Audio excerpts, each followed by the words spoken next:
We are to the Podiatric Medical Board of California's meeting. I'd like to welcome everyone. Let's call to order and establish a quorum. Okay. The board may not discuss or take actions on any of the matters raised during this public comment section except to decide whether to place the matter on the agenda for future meetings. Judy? Yes. Let's go ahead and... Call the quorum together. Yeah, let's All right. do a roll call. So, you Kathy? want to take roll call over there? Thank you. Dr. Manzi? Here. Ms. Elliott? Here. Ms. Cadenas? Here. Dr. Vansdorf? Here. Dr. McAloon? Here. Dr. Zapp? Great.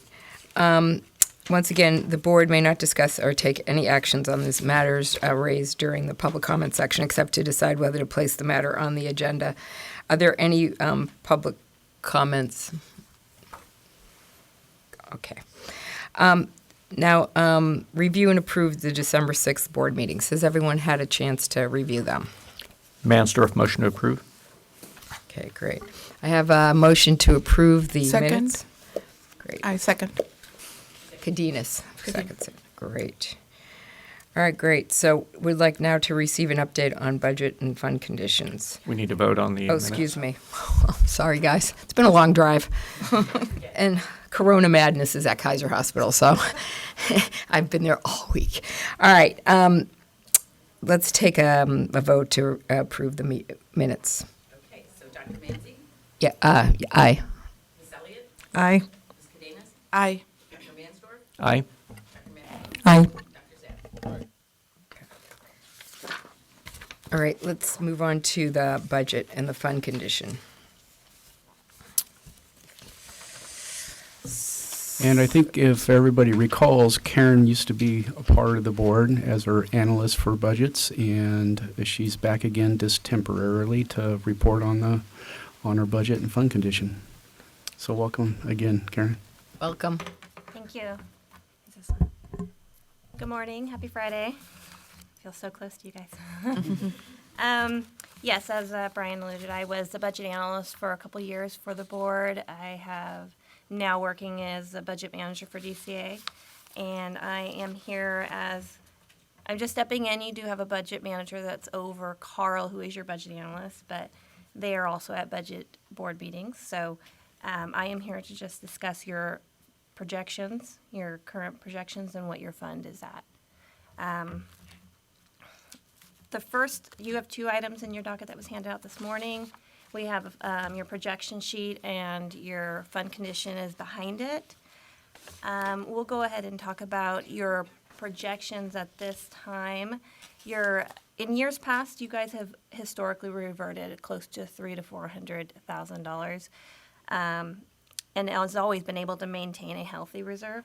However, this year is an anomaly, so we have seen an increase with AG, not only with the rate increase for the hourly rate increase, but we have also seen additional cases going to the AG's office being referred by DOI. So those things have hit your guys' current appropriation. And so your appropriation is tighter this year, and therefore I don't see that you guys will be able to revert the estimated savings of $300,000 that we were projecting, and we usually project every year. With that said, we do have a reserve of approximately $70,000 this year. That's 4.6%. That's normally a very good, healthy reserve in your fund case. We would like to see that higher. However, you guys also have on your fund a temporary fee increase, which has been helping the fund and will help your fund this year.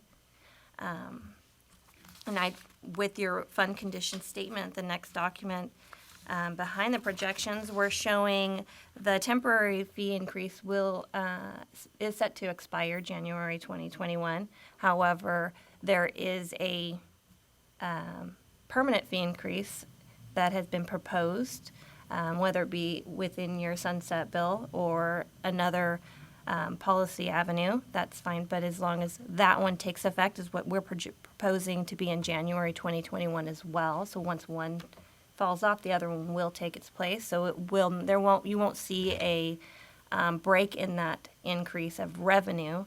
I don't see a issue with your fund as long as the board continues with their historical reversions, that your fund should remain balanced.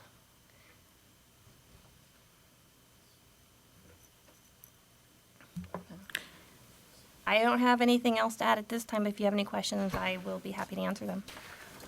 I have a question on the proposed fee increase on budget year 2020, 2021, where it shows the fee increase of 270. Correct. Isn't it 200 plus 270?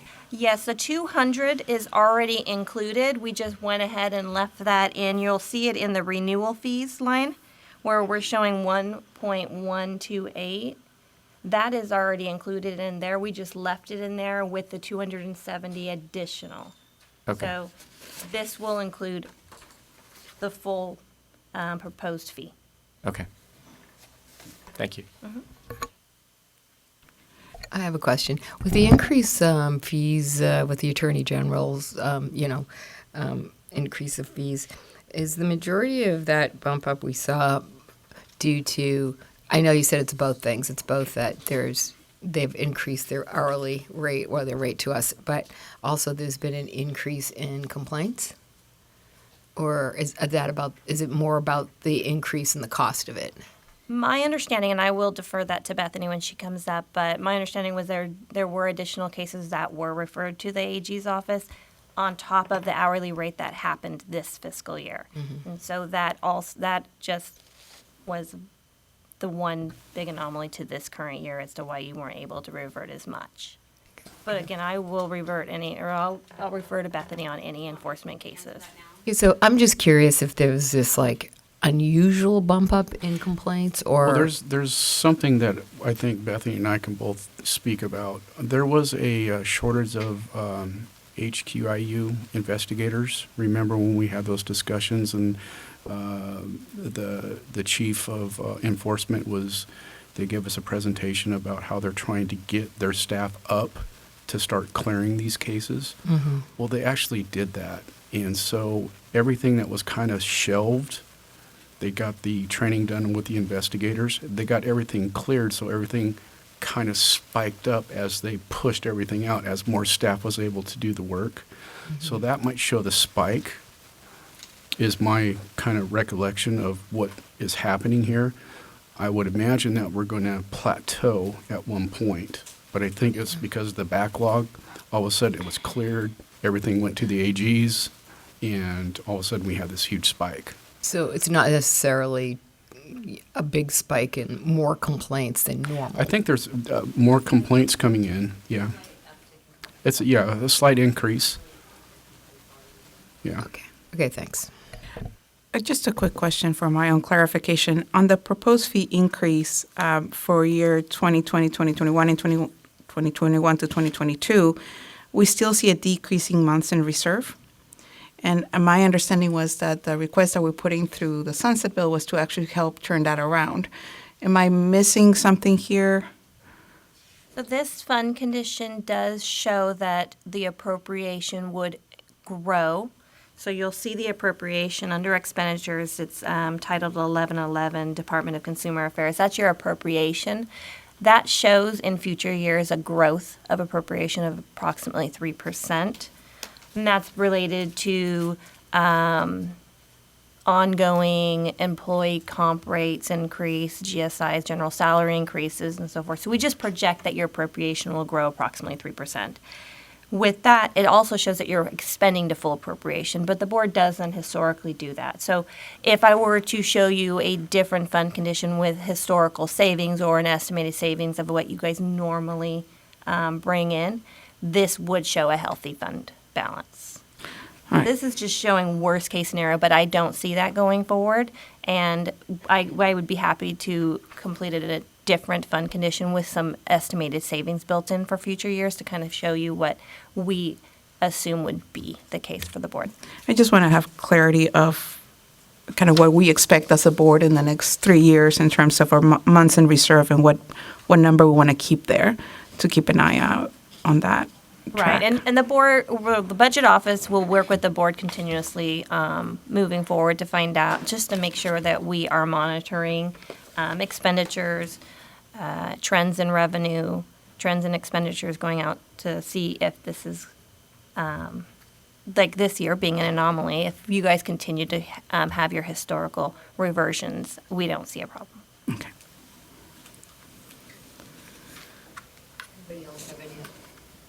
Do we have any other questions or comments?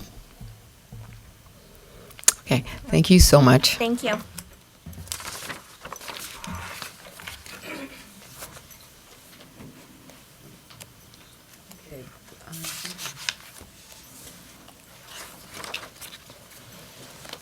Okay, so Brian, we're going to receive your report now on the executive officer's report. Okay, thank you, and I want to punt it back to you as licensing program chair, Okay. and Andrea. Andrea.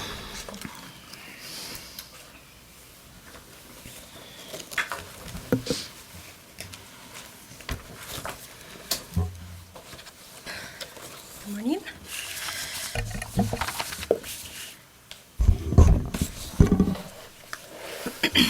Okay, so we'll start with the new licenses issued and the renewals. During the second quarter of fiscal year 1920, between October 1st and December 31st of 2019. In October, there were 4 permanent licenses issued. In November, there were 3, and in December, there were 10, for a total of 17 newly licensed DPMs in the second quarter. There's currently 32 pending applications, with 1 candidate that recently completed their application package. And so far, 9 of the applicants came from out of state, 23 were third-year residents from California, and 14 were third-year residents from an out-of-state program. Moving on to the renewals. In October, there were 96 renewals mailed, with 84 licenses renewed by end of month. November had 96 renewals mailed, with 90 licenses renewed by end of month, and December had 89 renewals mailed, with 82 licenses renewed by the end of the month. There were no new residents added in the second quarter, so we're still at 124.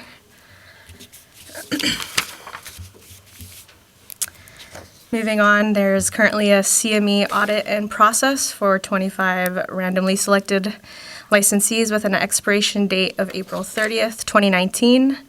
Licensees were mailed an audit notification on December 17th and were given a deadline date of February 28th to submit evidence of compliance.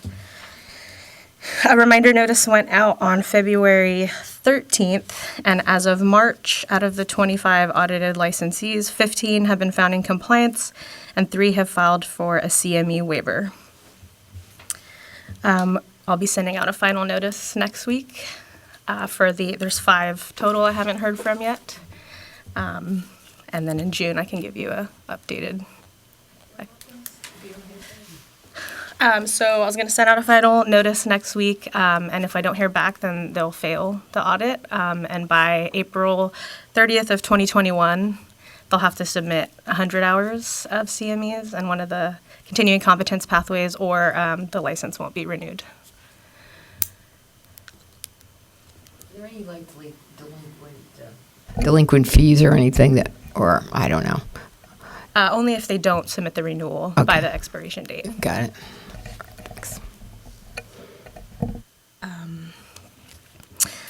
Next, we have the APMLE Part 3 exam update. The last exam was administered on December 4th, and there was 30 candidates that requested their scores be sent to California. Of those candidates, 28 passed for a 93% pass rate.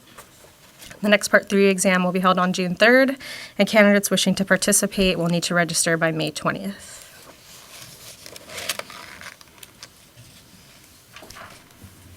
And then finally would be the timeline. Do you have a question?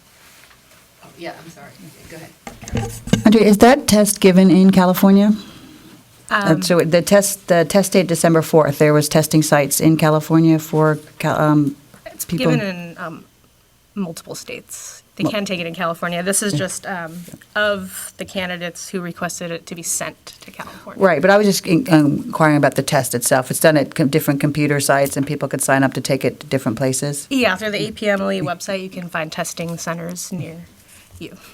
And then they just check the box, and please send to California my scores. Yeah, and then it'll get electronically submitted to me. And so they don't know their score ahead of time before it gets sent.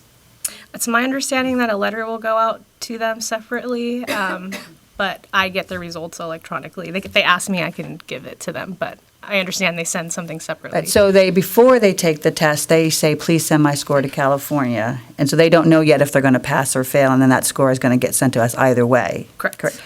Is there another option where they can send it after they take the test? Yeah, there is. Now the newest, the holder of these scores now is the Federation of, it's the Federation of the Podiatric Medical Boards in California and in the country. So these are always there. You can always request this score. You can request it, and it gets sent from there. That's the reporting Federation center that it goes from. So a lot of times the student will send it to 5 different places, wherever they're applying for their, I have teenagers going through the college application process, so there is that parallel to, do you send the scores before or after you take the exam? Oh, right. I was just curious about the process.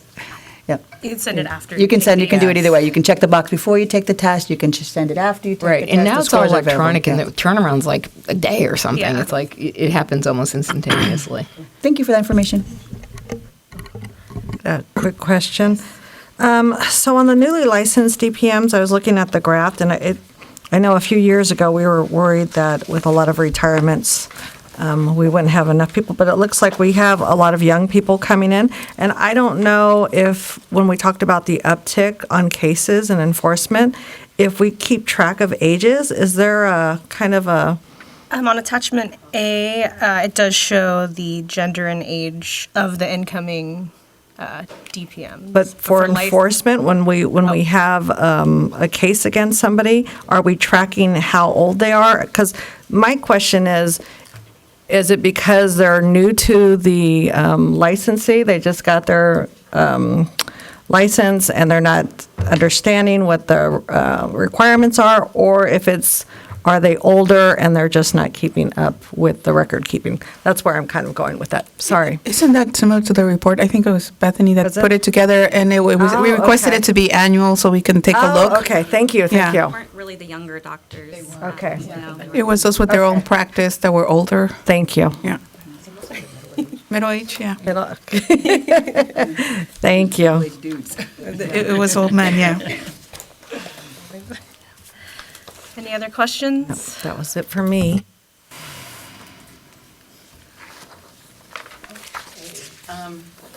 Thank you. Thank you.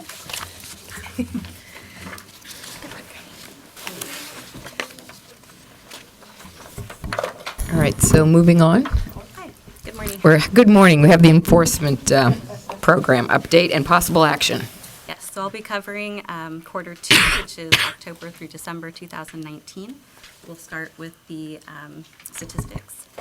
Complaint data, we received 40 complaints during that period. It's a slight increase, 3 more than the year before of the same period.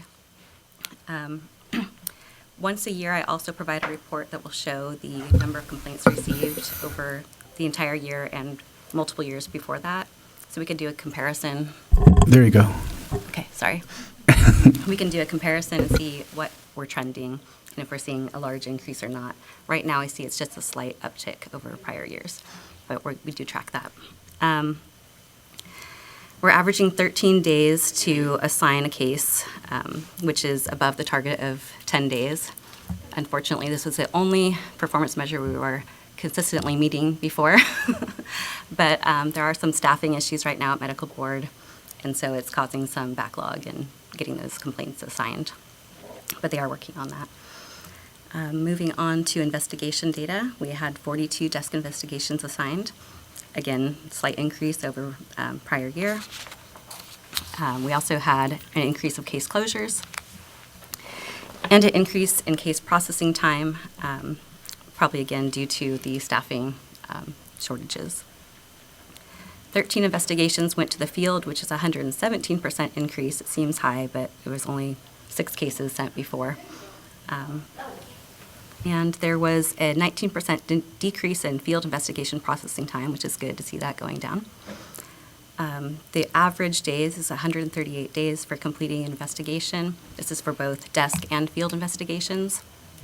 DCA would like to see that at 125 days. We're pretty close to that right now.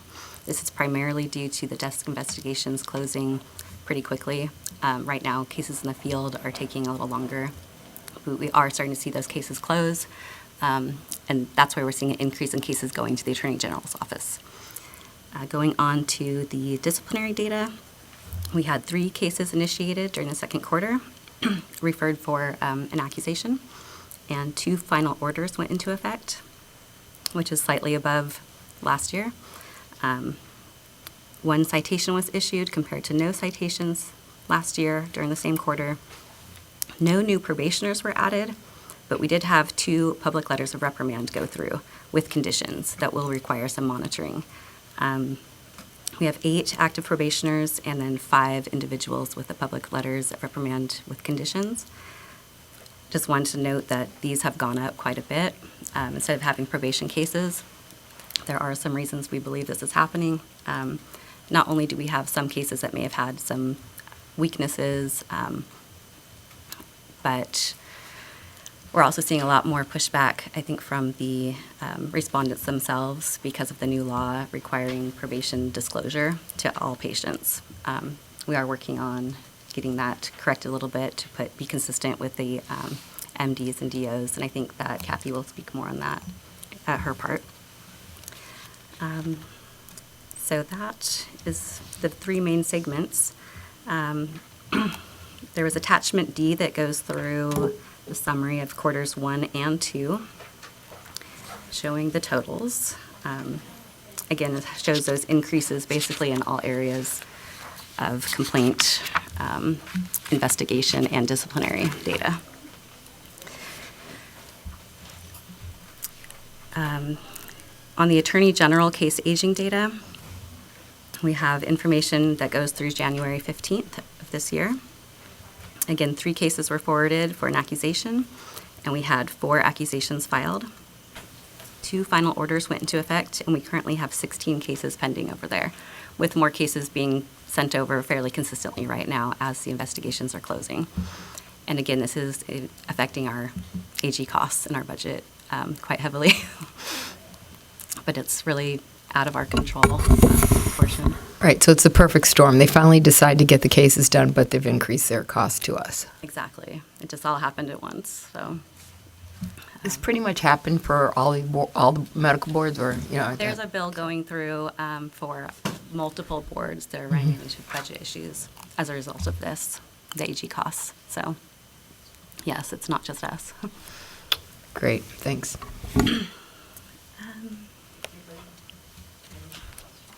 That's basically the stats. Yeah, not a question, but a request of when would we see the updated report that would address Darlene's question in terms of the age and gender of disciplinary actions?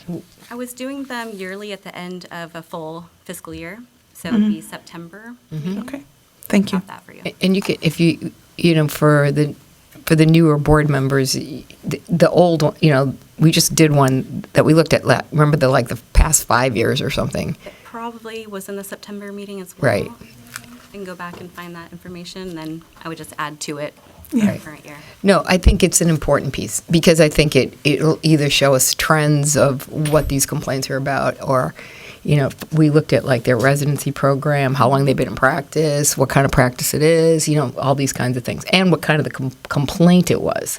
Yeah. Because, The broad case is it sexual misconduct. right, something like that. So performance measures, nothing new to report there. 1819 is the last data available. Moving on to the probation program update.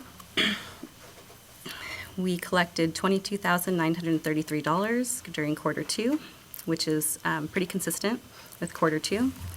I misreported last quarter because we've been collecting online payments now, and I wasn't checking for those. So I last reported almost 12,000 collected. We actually had closer to 30,000. So I believe that we have more payments being made online now. People can pay with a credit card. They can pay it all at once instead of making monthly payments. So this is adding to that amount. And finally, I have the consultant and expert program update. We have 2 consultants terming out this month. We are looking for additional replacement consultants all of the time. And I am holding consultant training in June with the Western on June 26th. So that's, preparations are beginning for that. I think Dr. Mansdorf has a question on the probation cost recovery. Yeah, actually, on probation cost recovery, I'd like to put on the agenda for the next meeting to discuss our assessment of credit card processing fees. I know it's within our purview. We've never done it. There had been discussion about it before.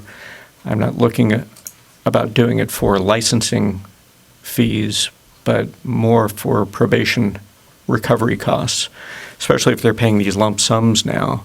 Yeah, I'm not sure how that worked out. I feel like we're absorbing that. We are absorbing it, and it's actually a big chunk of money.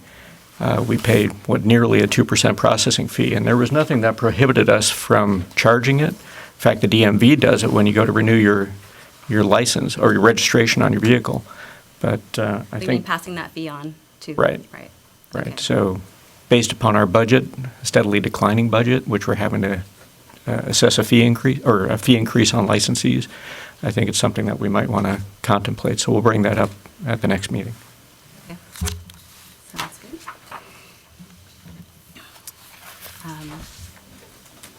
Back to the consultant expert program. We have some interest in revamping the applications and the process. So I attached some information from Medical Board regarding their application for the board to review. If we want to add anything to ours that they have, probably doesn't need to be quite as complex, but there may be some things that you would like to see on these applications from our applicants. I have a couple questions about this. Number one, from our list of reviewers, how many are there that we have currently? I don't know exactly, it's around 12. Okay, so we have about 12 reviewers. Well, And- consultants. Consultants. And about 30 experts. Okay, so They the, have separate roles. okay, so go over those really quickly. Okay, so the consultant will do the initial review of a case. They do the first review, and they will decide if the case needs to go on for further investigation or not. The expert would get involved at the second level review, and they would be the one testifying in case it goes for discipline. Okay, so with the 12 reviewers that you have, is there a pretty broad, expertise among them? Meaning, Think so? yeah, like you have someone who maybe is solely in private practice. Maybe you have someone who works large medical group. Maybe you have someone who has fellowship trained. Maybe you have someone who's, and then do you try to match up what you're... As much as possible, they get a description of what the case is about. They get the person's name, so they can determine there's no conflicts. And then they have to be familiar with the subject area before they can review it. That would be a conflict if they didn't know what they were reviewing. And right now, you're looking for both consultants and experts? Yes, I would say we have a greater need for consultants because they're going to get more workload. The experts are used less frequently. Okay. For the makeup of the consultants and the experts, do we know how many are men, how many are women, race, age? I know we have 2 women and the rest are men consultants. As far as ages, I don't know all the data. I could probably collect that information I think with them yearly, so I could, give you an estimate. I think it will be helpful to understand the demographics of our pool of consultants and experts to make sure that minimum they reflect the field, which is already not very diverse. I think the difficulty we have is there's not very many DPMs out there in California to begin with, and then trying to get the ones that are willing to do this extra work for limited pay. But yes, it would be good to. Quick question. Go ahead. Are any of the consultants also expert reviewers? They cannot hold both roles at the same time, but they have gone in between. If someone terms out after their 8 years as a consultant, they can go to an expert. And just to clarify, a consultant's hourly rate is 75? 75 We're currently Okay. at 150 for an expert. for an expert. Okay. So, as long as I've been on the board, I know we've always been looking for experts and kind of consultants as well. So, do we do sort of an exit interview when they leave to say, did we overwork them? Did we, how did they find the Not. process? Most of them come back, though. Okay. Some of them really enjoy it, and they take their Okay. 2-year break, and they come back. I would say some retire, Okay. and then they don't come back. Others may just get busy, they don't want to do it anymore. But that's, I think most just term out and then they have to, take a break and then they come back. They come back, There's okay. really not a complaint of overwork or anything like that. Okay, no, I was just curious. the only complaints I was receiving for a while was on the pay, On the pay, especially okay. with the experts and not being the same as the MD experts. Right. But we resolved that one. Okay. Do they make referrals out of that pool? Like, and do the consultants and experts give to you some names or referrals for possible I think candidates? they do sometimes. I'm not exactly sure where all of them come from. I did just get 2 this past week. It was too soon to include in this board meeting, but they'll be included in June's. But do we ask them for referrals? I do. Okay. And is it throughout the state, or are they clustered kind of in Northern California where we get most of our volunteers from? Throughout the state, but I Okay. would say that the majority are probably in the more populated areas, Areas. and a lot in Southern California, The urban? which is pretty reflective of the profession, I think. Okay. But do you have any comments or on the application form itself and the process?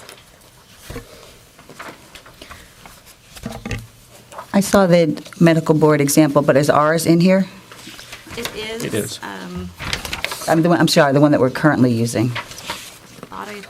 It's the one that was filled out, right? There's at least a copy of the one that was filled out. Oh. Well, Okay, fair enough. there is a blank one in there. It follows the medical board. Attachment F. Oh, yes. Okay. Thank you. Thank you. I think on items 1 and 2, where it says, do you have prior expert witness consultant experience, that I'd add some lines under that and have them elaborate, so explain. So for item 2 and 3, to add explanation lines.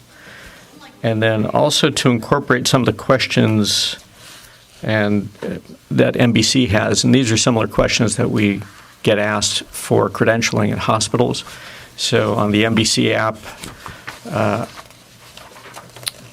still in attachment F, it's, let's see,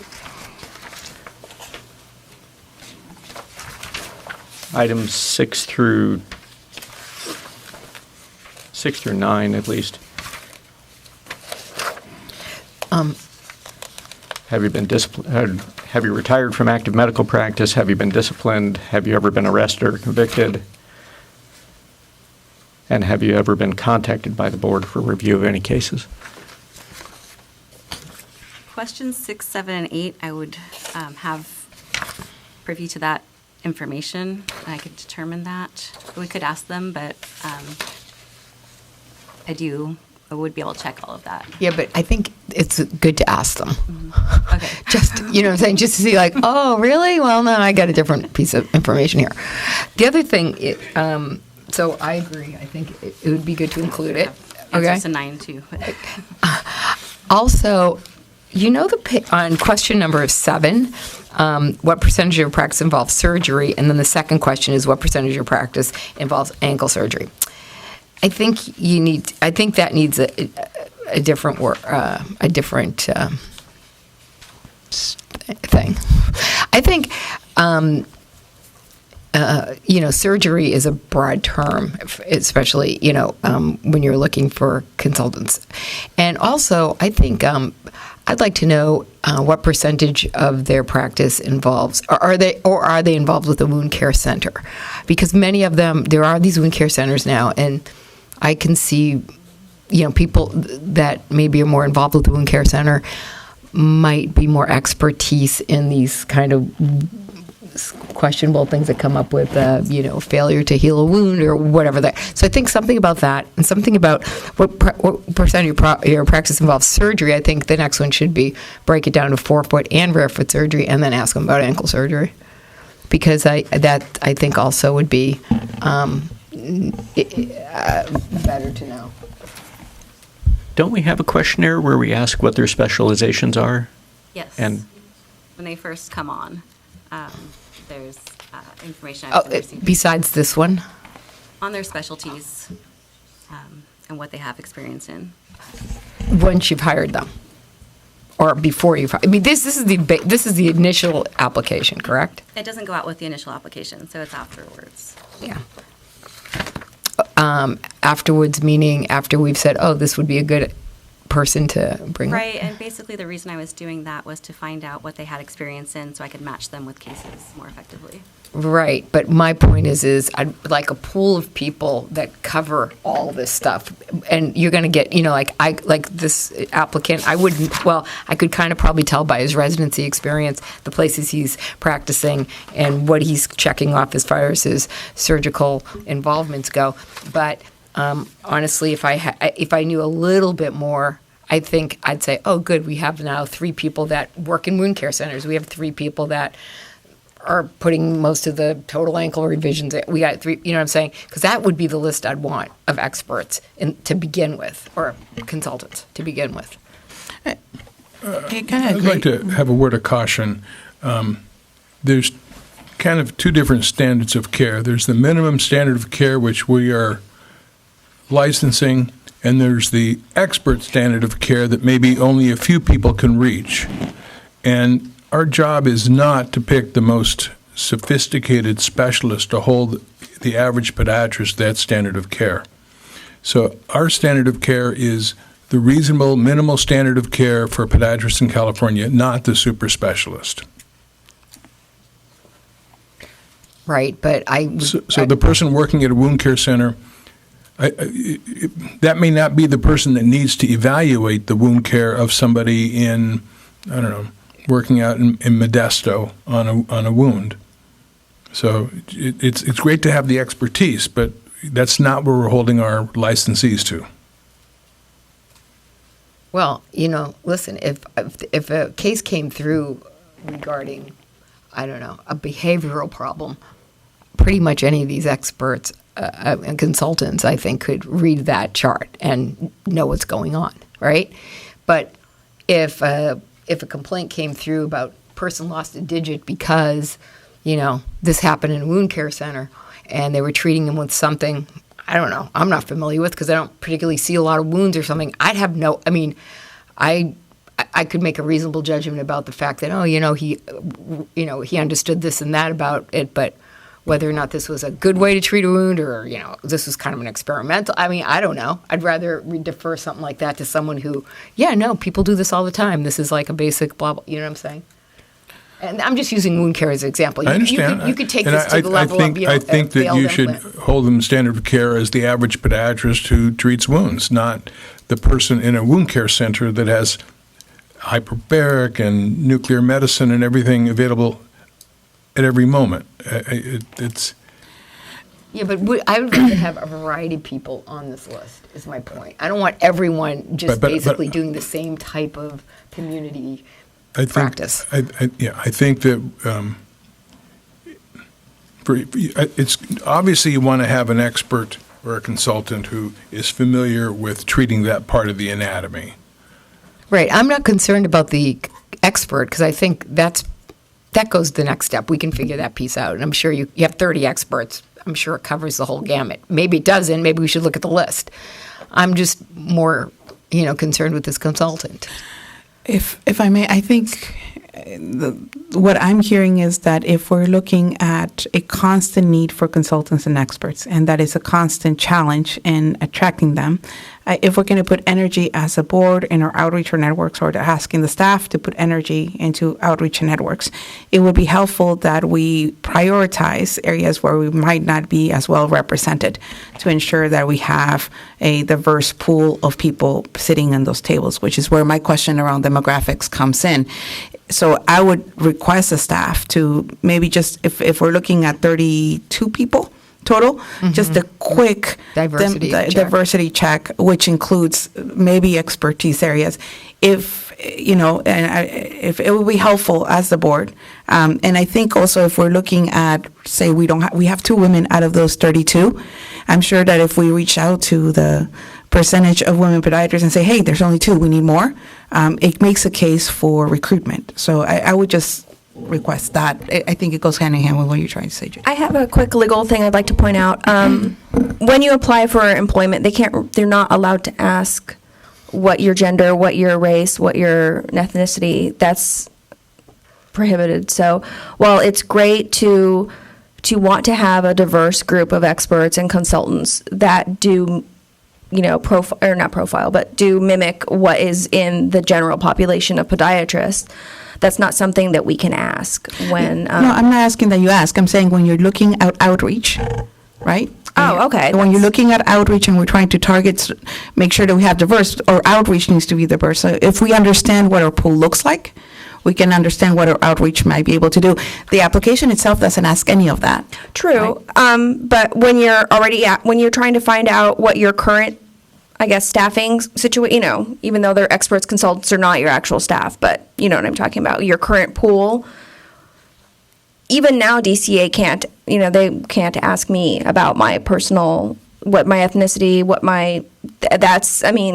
they can see that I'm a woman, but that's about as far as they can take it. So are you saying that we cannot ask for self-disclosed information due to the legality of it? We can have assumptions made from the staff? I'd have to do some research to verify what exactly is permissible, because there is kind of a fine line as to what's permissible and what's not, and I don't want to inadvertently put the board in a situation where they've accidentally broken the law. I think it's wise to let me do the check research that. on that. And if it's self-disclosed and voluntary, which is what we do at the community level, if that's viable, that'd be great. But I think in understanding our outreach approach and ways that we can prioritize outreach areas, I think it. Oh yeah, I'm absolutely happy to do the research and to work with staff on coming up with something that comes close to what you are looking for.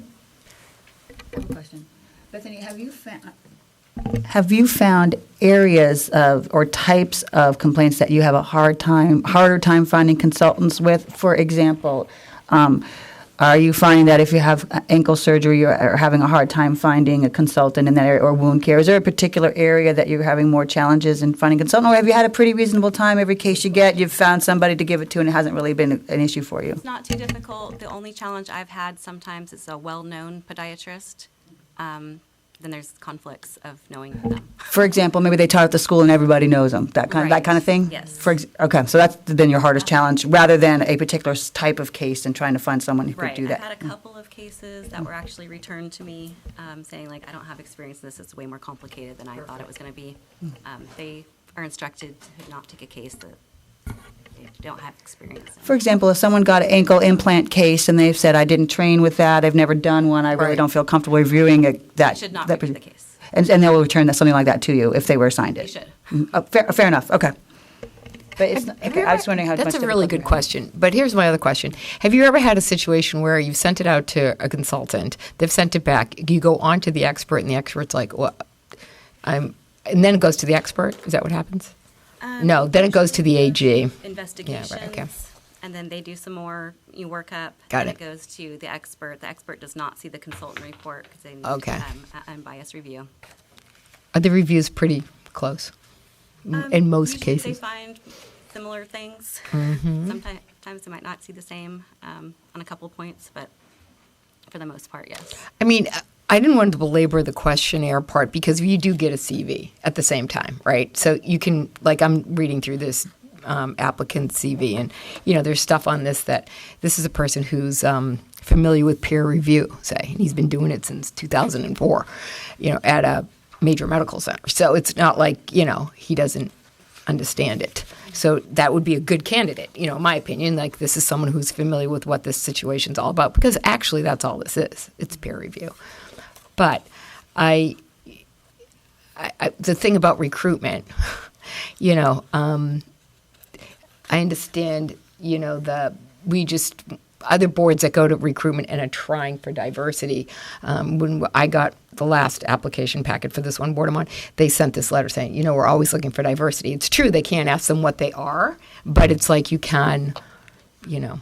I mean, of course, you could also do it you know, blind, you know, name-wise or whatever, but I don't know how to address that. But I think we should keep it in mind. I think in a perfect world, Yeah.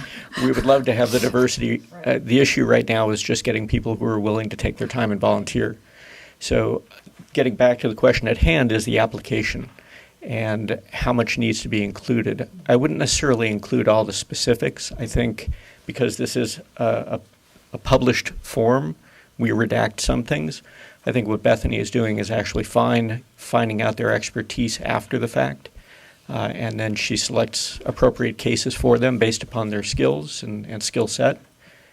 So I think the application with a few tweaks is actually adequate. If anyone would like to provide me their suggestions for the application changes, I can make those and then present it to committee at the next meeting. That's a good idea. Can they apply online? Not yet. Are we working on that?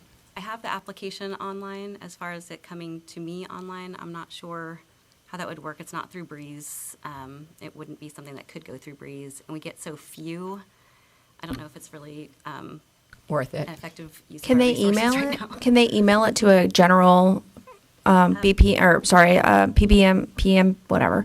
Sorry. And that way, or to me. PMBC email address. And they could email it to you if they wanted to? Yes. Or not to you. It wouldn't go to, you know, to Bethany, but it would go to the general mailbox. It goes to me and to the general mailbox. Oh, okay.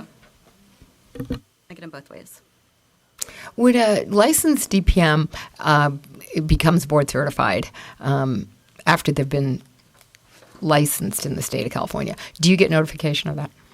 Or do they have to? No, they have to provide it. Well, here's an idea. You know, we could ask the American Board of Foot and Ankle Surgery, the American Board of Podiatric Medicine, the American Board of Multiple Specialties in Podiatry, if they would be willing to, you know, share well, we could probably find the list of their newly appointed. California DPM. Exactly. And then we could send, congratulations. The Board of Podiatric Medicine in California is, the Podiatric Medical Board of California wants to congratulate you on becoming a fellow in the American College, blah, blah, blah. And, you're now The opportunity. you're now qualified to be, Hi, I'm sorry. I need to interrupt. Can we put this on a future meeting when this is on the agenda? Although this is a great topic, I think it's fantastic and it's really fascinating. But yeah, unfortunately, you have to hold it off, or that's my recommendation anyway. Okay, so Recruitment, yes. future agenda item. Got it. Great, perfect. All right, so So the final item was we do have an application for a consultant attached, Jeffrey Ito. So the Enforcement Committee had a vote on this, and with a recommendation of do approve for Dr. Jeffrey Ito. I've had some feedback from President-elect Diane Branks from CPMA, who has experience with him and speaks highly of him. So I would make a motion to approve Dr. Jeffrey Ito as a consultant to the Podiatric Medical Board of California. Dr. Zeff, second. great. So we have a motion. Shall we take a vote to approve Dr. Ito? Dr. Manley? Aye. Ms. Elliott? Aye. Ms. Cadenas? Aye. Dr. Mansdorf? Aye. Aye. Dr. Zapp? All right. Great. That concludes my report, unless there's further questions. Okay, thank you so much. All right. Our next up is our legislative program report. So just because of different schedules that Clay has, can we do item number 2 in the legislation, the regulations? Because he has another board meeting Sure. to attend here shortly. Good morning.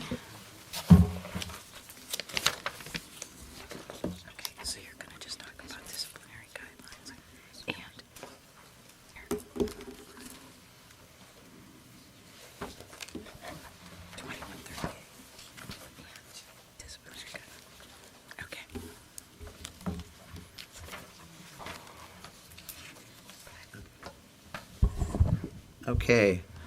Although Ileana's the lead attorney on 2138, I'm one of the attorneys at DCA that's working globally on 2138. I think I've done 10 packages. So right now, our department has got 0 out of 38 of the packets approved by OAL. And so the one that was supposed to go through, which was VetMed as our lead, as our practice package, so to say, was withdrawn back in November. So as of right now, like I said, we have no packages through OAL that we can use as an absolute template on what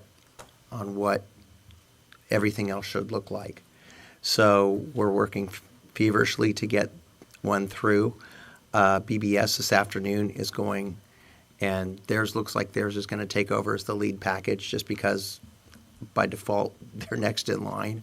So once we get one through OAL, then we'll be in a position to absolutely know what one's going to look like. But Ileana's done a great job, so who knows, you might be the next packet by default to get through. We're not sure when. So we received some feedback from the director, and I believe, did we get agency comments too? But regardless, I made some changes, and it was too late to put it on the meeting agenda for you guys to review. But there are some changes that are being requested from higher up the food chain, and I've made those edits, and I sent them to Brian, and it'll be. I asked Brian to do if you could do like a teleconference call to look at the edits and see if you're okay with them. It shouldn't be a super long call unless the board has major issues with the edits that have been requested by people higher than me. So expect to be contacted about that, and so we can get these through. But I think they look really good, and we're all hoping for the best.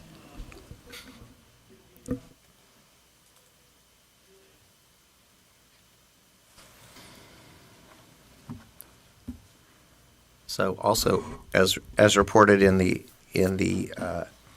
agenda, there was a public hearing held on your 2138 packet, and so it now sits where Ileana said it is. So. And there were no comments. Right.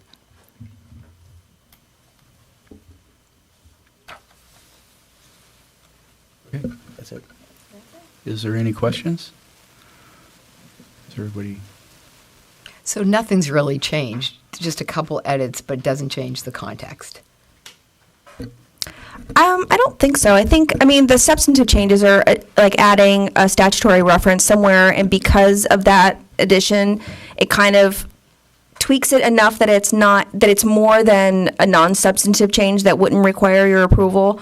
So it's OAL thinks it would be something that you would need to look at. But they're not any huge changes. There's nothing terrible. Believe me, if I had issues with it, we would have already been having this conversation. But I made the changes that I thought were appropriate, and I do think it still looks good, and I do think it still, meets with what I think that you discussed and what you wanted. So I don't have any major concerns with it. It's just that we just need to get it, get a teleconference scheduled, 10 days out from whenever. And maybe it'll be a 15, 30-minute call at the most, unless people have some really in-depth conversation they want to have about it. But you just need to approve it so that we can send it off, and hopefully it'll get past the next gate. Okay. Okay. Okay. Thanks for the regulations, and we'll go to legislation. Thank you, Clay. Okay, so good morning. I'm Kathleen Cooper, and I'm going to take the rest of the legislative report, and unless Dr. Zapp, you'd like to lead. I'll start with the report. Okay, so we are going to start with number A, okay, AB 407, and that's that same fluoroscopy bill that didn't go through last year. I don't know what's happening yet, but things usually don't get solid this time of year. It's not until our committee report, which we'll have in May, when everything starts to settle. I do think they're dealing with this issue in another bill that I saw, and I'm not quite sure how this will play out in a couple weeks, but I think they're attempting to get this fluoroscopy thing through one way or another. So I saw something about like an application, but I'm not sure how it's going to play with the 407, if they're related or one's going and one's dying. So it's here and we have to look at it, but I don't know what to tell you as to how we expect it to go. I can tell you it's alive. So you may be able to do your fluoroscopies without having to become an engineer in that field. We'll see. I just wonder how it'll change, if any, the licensing fee for it. Because it's you know. Is it prohibitive? It's hefty. The fluoroscopy radiology licensing fee, it's like, what? I know you have an expertise. $700, I think, every couple, 2 years, yeah.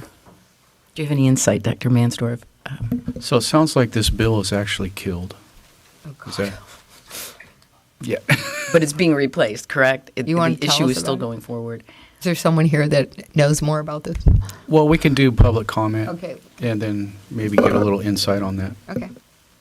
If we do find out there is another bill pending, can you forward that information to us? Yes. You know, we have limitations. It's 10 days before the meeting that everything has to be posted. We can't talk about it once we post it in the agenda. So I'm sorry for that. It's a very difficult time right at the end of February when things are coming through. It's like our posting already occurred 10 days prior to this meeting. Information can be disseminated to the board. There doesn't have to be any discussion, but if there's something pertinent, informational is acceptable. Okay. I guess, all right. Kathy and I can work on that together. Okay. Let's go to B. And this is AB 1616, and it's specific to expunged convictions. So it just puts certain requirements on our board that if somebody has an expungement, that we respond to that quickly and get that up on the internet and make sure that the person isn't not having that information up there about their whatever conviction they had. So this is a beginning bill. I'm not sure how it's going to play out, but we're watching it. And that's once again by Lowe. So he has these same type of bills coming through every year. He's the author of what became AB 2130, our AB 2138 too. So any questions on 1616? It's just a posting and information requirement. Okay, for C, AB 1940, this is the Podiatric Services Bill. It's specific to us. I'm not sure if this is going to become their omnibus bill for the year, but right now it's specific to us. And it did deal with our name change in areas that they didn't make those name changes. As we suspected, every year we're going to be cleaning up more and more references to what was BPM to become PMBC. And that's Section 2222. And then the other part of this is the fees. And we're going to combine some of our unscheduled fees. We have certificates, duplicate certificate orders that are exactly the same. So they're going to eliminate anything that's referring to a letter of like good standing and some other certificates we have. So that will be changed too, those fees. And I think Brian's going to deal with that a little bit in his report. Okay. So, Kathy, I noticed when I was looking at this that all the references in the bill all refer to the Board of Podiatric Medicine. Mm-hmm. Do you know if we can ask them to? I mean, I know we can ask them, but I don't know what the process is to ask them to change those references to Podiatric Medical Board. Yeah, I've been seeing that throughout the entire year. They're still using BPM, and I don't know who's doing it, but I'll try to check and see if Ledge Council, I think it is, that needs to remember that.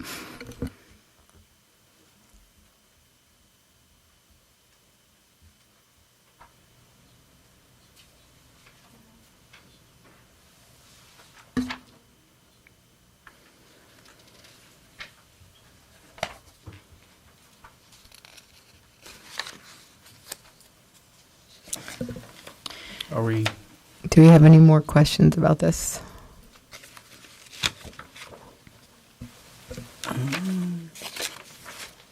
I think the next time the Ledge Committee meets, these will all be very clear because by that point, more specifics are put into the bill. Got it.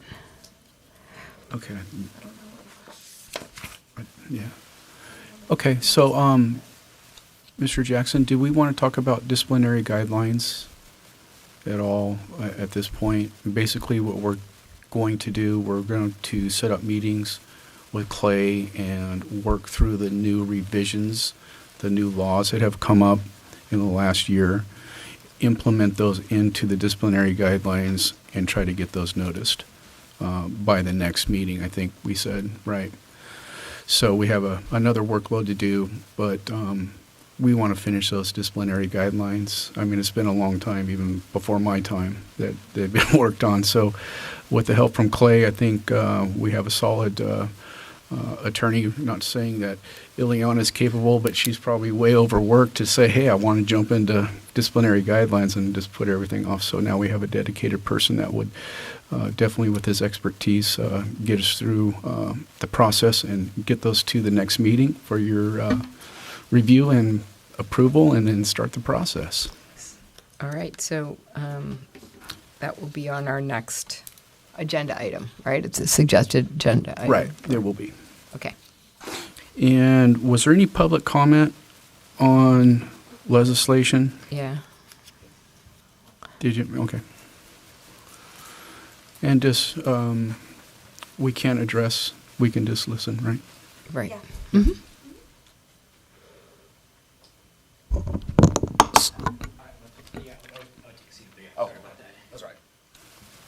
You're used to the Capitol, huh? So first, I apologize for my attire. I wasn't planning on speaking today. Ryan Spencer, I'm the legislative advocate for the California Podiatric Medical Association. Technically speaking, Ms. Cooper is absolutely correct. AB 407 is alive. However, that bill was held on suspense in the Senate Appropriations Committee. So just inside baseball, anytime a bill is held on suspense, it's effectively dead, even though technically when you look it up, it still appears to be alive. And so I would just say the connection with AB 2544, which is the bill by Mr. Santiago that she identified. This is kind of a lesser version, a lesser attempt to try to address another issue that deals with fluoroscopy and the certification. That has to do with allowing out-of-state licensees, whether they are out-of-state individuals who come into California, become licensed as either doctors of podiatric medicine or as medical doctors. They'd be able to perform fluoroscopy if they're performing fluoroscopy out of state while they wait to take their exam. So they have to prove they're competent. They've been competent out of state, so they would not have to stop practicing once they come into California. That's the intent of AB 2544. This bill is primarily sponsored by the California Orthopedic Association, but CPMA is also assisting in that as well. So that's the update on those bills. I think that's it. So there is still this possibility that this is going to get passed, or not? No. Not this bill? That's correct. AB 407, I would say, just by all intents and purposes, is not going to be moving forward. But this other one you're talking about The other one is includes this no language? No. Yeah, we got to refrain from it's discussion. a different bill. I would actually separate 407 from 2544. I'm sorry. Because this bill isn't on the agenda, we love the public comment, but unfortunately we can't, the board members can't interact on it. It's a passive acceptance of information when you have public comment. Okay. I know, sorry. So how do we find out information about the fluoroscopy bill? You can't ask any more questions about it? No, but I could talk to Ms. Noslin offline. Okay, Yeah. and I can send you some things too. Yeah. We'll send you the information about the new bill. Okay, thank you. Ryan. You're welcome. Okay, so finishing the report, we have our legislative calendar, so you can see the dates of when things are due. And I guess I would just ask if there's any suggestions for future meetings or agenda items.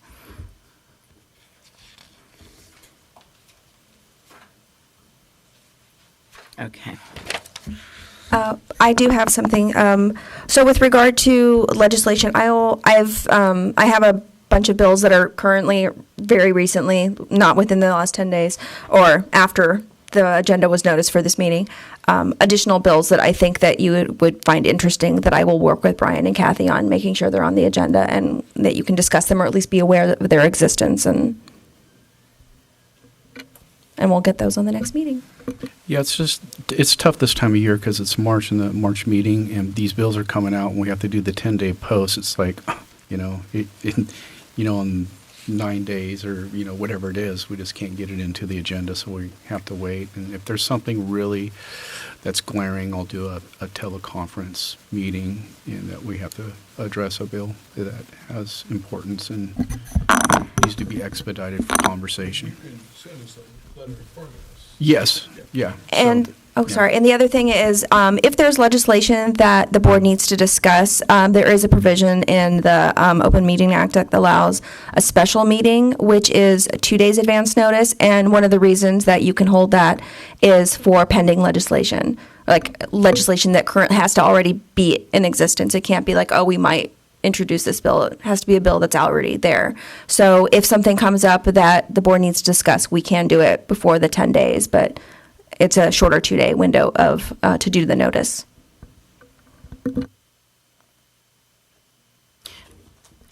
I would like to add, so at the next committee meeting, we'll be able to take positions, we'll have more information, and you can make recommendations for the June meeting to oppose or support the additional bills that we're not looking at right now.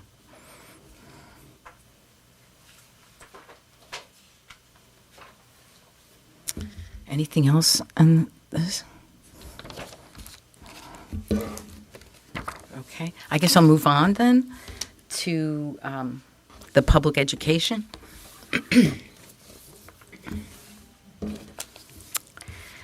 And so this is the public education program report, and it summarizes the activities for our newsletter, website, and other direct communications to our licensees and stakeholders. So as usual, we start with the footnotes, and we are currently preparing the fall-winter edition, so I guess we would technically have 3 more weeks or 2 more weeks until spring starts. We do have the main articles. I've got Dr. Manzi's opening article, and I have some other filler. If anyone has anything they'd like to add, I still have room, and I could close it next week. I think we would get published then for the spring. But I do have to say that in terms of getting contributions, it's been a little sparse. So to reflect the diversity of the board and the true personality of the board, I think it's important that we get contributions from stakeholders. I don't really know how to encourage it more. I mean, maybe we could look at our schedule and see if there could be more of a commitment or a lessening of the burden by just having it once a year. So that's what's in the report. Those are the topics we brought up, and maybe you want to discuss the publication cycle for the newsletter. I'm just thinking of the discussions we had today on other agenda items, and I'm wondering if either consultants or experts have provided content to footnotes or calls. And I'm sure they if they have, that's great. It's just a thought in terms of kind of what is out there that might leverage the other needs of outreach that we have as a board. But in terms of the yearly versus semi-annual distribution, what is the response to footnotes? I mean, who reads it? What is the impact? Why are we doing it? I can only give you my opinion. I think it's very important for our positioning here at DCA with the other boards. They produce newsletters. We need to produce a newsletter for other people to know what's going on within our little, our whole group here. However, it is more of a historical thing, and I've noticed that people do go to the website and check old issues. For instance, the ones with the students, where they told us, I've gotten some commentary on that. There was an odd response to, I just pulled it from the APMA, it was a fungus. I mean, unusual things I've gotten responses on. And some of the more thoughtful articles, I haven't really, the diabetic or how to take care of your feet, a little less so. People do read them, but I think they're more along the lines of like a permanent book that, like, when you go back and see what this board's done over 4 or 5 years, people are looking and saying, well, what is that board about? So it's not like when we put it out, we get some response like it's a newsworthy, you know what I mean, like it's topical. But it is read, and I think it's read like retroactively as a group to find out about. So it's important. Do we know the number of hits or clicks for the online version? Or? I will check. I'll have that for you next time. Yeah, right. That'll be good. And the idea for, just me to chime in, of doing maybe just a yearly footnotes was, again, the staff time that goes around for chasing articles and trying to get people, staff to write articles is time intensive. We're a small staff, and that's why we're thinking, well, let's talk to the board, see about maybe doing a 1 year. But utilizing, again, our Facebook. People tend to go to Facebook for news now, even doing shorter press releases where people can at least go to something, say like the coronavirus, and get some information that way. But again, wanted to bring this to the board to, again, utilize staff time. Again, we are a small staff, and so would love to hear your opinions or ideas if you have any suggestions. 2. I have a question.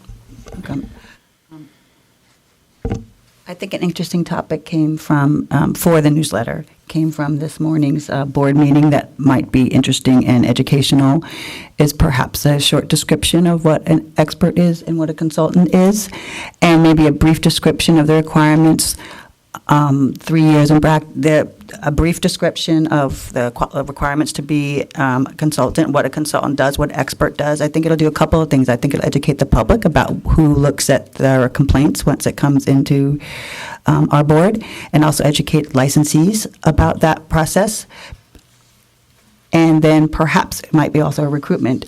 If someone reads that, might be a recruitment option as well, as to just, to ask to. So I don't know if it's been in there in a while, but that might be something helpful for the newsletter. I can speak on it just really quick. Thanks, We Bethany. do every issue, put a recruitment information in there and have done a couple more extensive articles as well. So it may have been done more recently, and then it might be appropriate for this one. It goes in every issue, at least the recruitment. For the recruitment part, yes. Mhm. And then the more extensive, occasionally, a couple times, I think, so far. Thank you. Looks like we're off topic. Oh, I thought we were asking for topics for the newsletter. I apologize. Yeah. So basically, it's a decision and possible action discussion about publishing the newsletter once a year. So with that being said, I mean, there is going to be some cost savings. There would be deadlines, I would have to say, every quarter that we put articles that are finished in the can and pick out a date if we do this once a year, and what that publishing date would be, and how many copies we're actually going to publish. And also, I think most of the information is grabbed off the website. I think it'd be good to know the clicks, and it'd be good to know if you're sharing that the main use of it is for archival purposes and for people to browse through it, or to be in parity with other boards.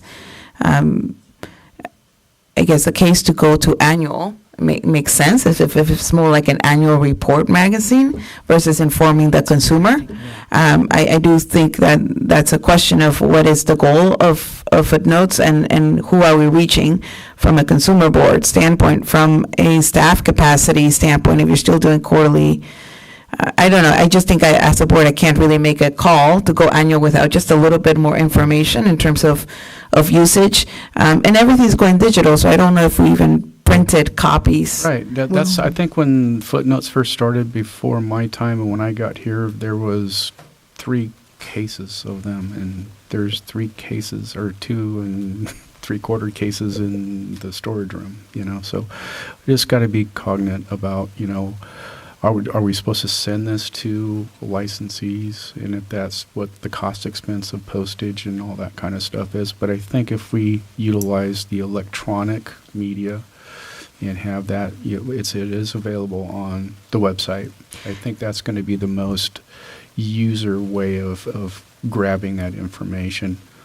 Yeah, I think my pending question, and maybe is for a different meeting, is if we do go annual, or you decrease the outreach in footnotes, what are we doing in terms of consumer outreach? Because then If the content is predominantly for, we say stakeholders, but it's predominantly for those in the field, what are we doing for consumers? And that is our purpose as a board. So I just want to Yeah. have clarity on how would we then outreach to consumers as a key stakeholder of the capacity of the staff.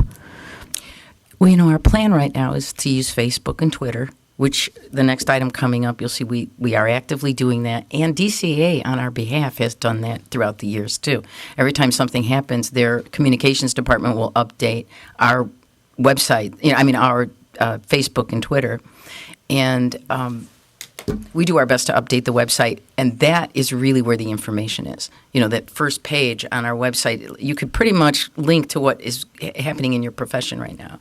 So as far as that, maybe if Ms. Elliott and you can, and I can work before the next committee meeting with some of the statistics you're talking about, like getting the data for, you know what I mean, for the hits on the Even page. if it's just a cost, what does it cost us to Right. develop it? What is the actual usage of the document? Right. That will help inform, I think, for me to make a decision on going forward with it. Right. You know, something else I thought maybe the committee, if we had a policy for what a written policy on the internet, like articles can be 250 to 500 words, it might suggest enough to outsiders where third parties would contribute. Right. I don't know. Yeah, But we don't have a posted policy on what we're really looking for either. Right. Well, and I think too on your point is the mission of the articles, right? So, what is our goal for it? What is our outcome? And maybe we'll take that back to committee and kind of put something together so the board can look at, and then have some more information about how we distribute it. A full report. Okay, well, we have plenty of time, so I'll try to commit to getting all those statistics on how often our newsletter pages hit. Okay. Okay, so it sounds like we're going to take that back to committee and be on the June, is it already June meeting? Yeah, June meeting agenda. At Western U. Too fast. Pretty sure. The last thing on this is just something that DCA wanted us to make sure we told all our board members about, all of our stakeholders. It's the census, and we have posted those up to the Facebook and Twitter accounts. So we'll be doing that regularly throughout the year.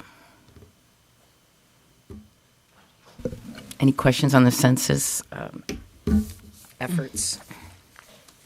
If not, I think that's it for the public education report. Thank you. All right, thank you. Okay. So executive management update.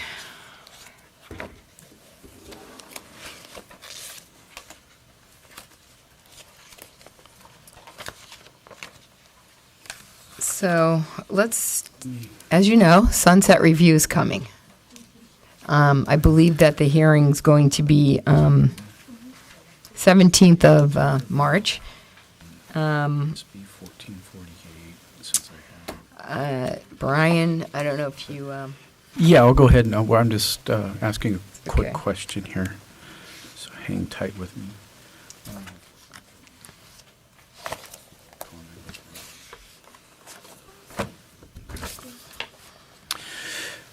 Okay, I wish I had more information on this because it is scary in a way. Usually we publish and approve the sunset report. We submitted it in December. And from what I understand, the historical content or the process is the committee comes back with a background paper and they submit it to the board for proofing. And in that background paper, there is suggested issues for our response. And we write the remedies of those issues in that background paper. And then when we go to hearing, we give basically overview of a historical overview of the agency. And we address the issues that have been brought up by the committee. Well, we don't have that background paper. And we're still waiting for that background paper. So I had a meeting, Bethany and I went over to agency, we had a meeting. We don't know when we're going to get that background paper. They think it might be Thursday or Friday before the hearing on the 17th. So that would give us Thursday, Friday, Saturday, Sunday, Monday for us to make a response. If that's the way they're going to do it, what we were told, and there's no confirmation of this, is they might not do it that way. They might just ask us questions what are in our report. So with that information coming yesterday, my idea is we have the new issues. We have 4 new issues. We have SB 1448, which we want to be stricken from section of the Business and Professions Code, section 2228.1, and we want to be added into section 2228.5, which is the probation disclosure, that we are with the same level with MDs and DOs. Okay, that is one thing that we are going to work on. We've been working on. We had discussions about it, and here we are. So that's one of our issues. The other issue is, of course, our fee increase. So we'll write a response for that. And the other ones are just technical, just minor things. Delete wall from the wall certificate and stuff like that. Now, we do have a Senate bill, which I found out yesterday. It's Senate Bill 1466. I will send that to you. And it's already started striking things up for us of our ask. So that's good, right? But that's how they open a bill, is they have to find something to correct, and then it opens the bill, and then we'll go ahead and address all the other issues. So what I have commitments right now for on the 17th before 9 o'clock is we're the second board to present. I have Judy and Darlene, the president and vice president. So as soon as we get the historical outline of, and also what we've done in the last 4 years, we'll get that done hopefully by Monday or Tuesday. We'll send that to both of you. And then if we get a hit on a background paper and we get the issues, we'll write the responses, we'll get that to you. We're going to be now disjoined at the hip trying to pass information back and forth of how we're going to do this. So rather than that, I really don't have any other information. And this meeting is where? It's at the Capitol. Okay. And it's on that one email. I think it's room 24. I know there's somebody out there that knows what room it is. It's room, what's this? Everything's 202. 4202, so it's the 4th floor, so don't get lost. Maybe we'll meet beforehand. Okay. Darlene, I don't know, and Judy, if you would like to get a hotel the night prior. Yes. Okay, so Yes. I'll have Michelle start working on that. Okay. And if you can get us a list of just who is on the committee. Okay, So that yeah. we at least have an idea of Sure. friend or foe. They're all friends. They're all friends, they all. Yeah. So I'm not expecting really anything that bad. We don't really have any issues. It's pretty straightforward. Typically take, They can take 5 minutes up to a couple of hours. and the first one starts at 9. First one starts at 9. Do you know who's ahead of us? Yeah, it's the PA board, so physician assistants. Okay. So I would imagine we're probably looking hopefully, maybe I won't, maybe I shouldn't say, short. Because there could be listeners out there. So do you think, and I don't know what's going on in Sacramento right now with the government and government workers and what they're telling you about the coronavirus? And I haven't really, there's just been guidance for us to look at the CDC guidelines and the Public Health Department. There hasn't been any official state of restricting access to public buildings or hearings or places where, 5,000 people hang out to go testify about the Board of Podiatric Medicine. I don't. No, it's not so much that. It's like the actual people. The flying. The working staff is the issue. Yeah. So no, I haven't heard anything. Okay. But as soon as something comes over, we will definitely let you know. Okay. Just because that could delay things or stop things or. Right. So yeah, I'm I haven't checked my phone, so there could be an email on there right now. So, like I said, things come late. They come Saturday, Sunday. So, I just never know when we're going to get that, if we get it at all. So that's our plan. We're going to work off of our sunset. We're going to have canned answers of our responses, and I think everybody knows those responses. And one thing that I think might need a little bit of work and understanding is SB 1448. So SB 1448 was last year, and basically it is a probationary disclosure. We got not included with the MDs and DOs, which their disclosure is not intensive as our disclosure. Heinous crimes, absolutely, right? Felonies, they're going to be disclosed. But different other type of violations, they don't have to disclose. DPMs do. So that's the big thing, is to get that corrected. I think there's been conversations. I think it's going to be okay. I'm hoping for just a technical change. But I don't see really any effort or pushback on this, because it just makes sense. MDs, DOs, DPMs are in the same standard. They're in the surgical centers. They're up to the same level of responsibility. So that being said, we'll get that drafted language for you, and we'll work on this, and we'll get you guys to understand what it's all about if we get a ton of questions on it. I doubt if we will, but we'll just go from there. And I think CPMA is going to support us on this effort, so I think we'll have a good support person there somewhere, and we'll go from there. So rather than that being said, I'd like to open it up for public comment if anybody wants to comment on that.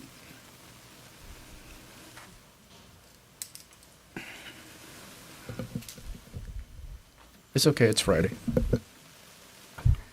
Ryan Spencer, leadership advocate for the California Podiatric Medical Association, and I would just like to reaffirm what Brian Noslin said regarding our support of the fix to SB 1448. We do view it as a technical change. I personally have had conversations with a few individuals that have decision-making authority in that building, and did not receive much pushback. Those conversations haven't happened recently, though, so I'd like to have those again. But I do view it as a technical fix. The exclusion of DPMs, in my understanding, was not purposeful. It was they were very focused more on getting a deal with the MDs, and so they got that deal and just didn't focus on the other licensing boards. My assumption would be other licensing boards maybe making this request, but in a conversation I had with Mr. Noslin, the DPMs perform physician services in the same settings as MDs and DOs. So a very strong argument made. It just makes plain sense. Okay, That's all I have. great, thanks.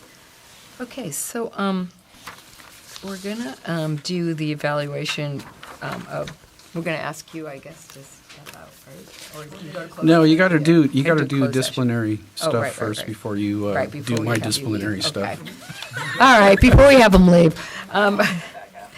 Okay, we're going to do, this is a closed session now, and the board will meet in closed session to Okay, look so at I'm going to this. step out, and I think everybody else steps out. Yes. And when you guys are done, I guess somebody can text me or Mhm. whatever it may be. Session. First, I'd like to say, are there any future agenda items?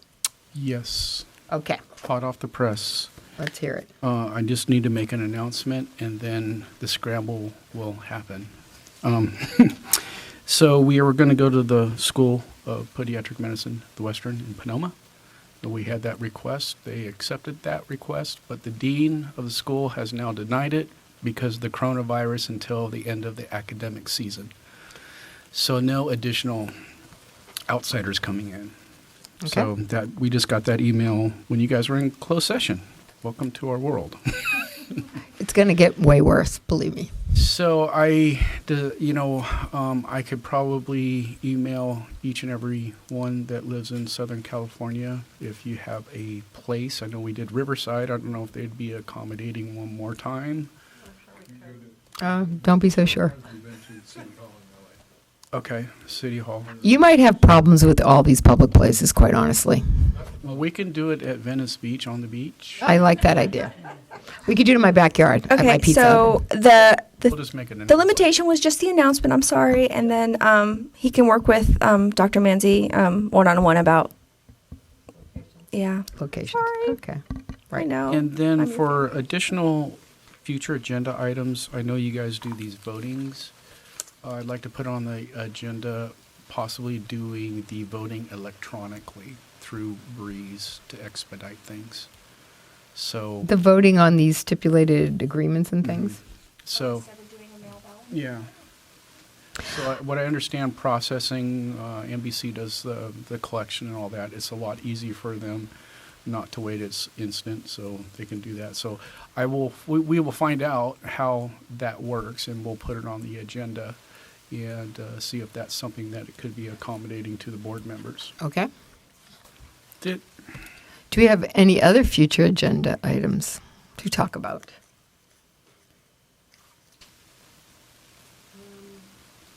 Maybe since hopefully by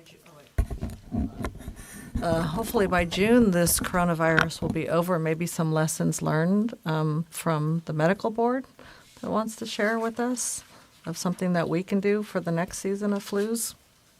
okay. So coronavirus update, or viruses in general update. Yeah.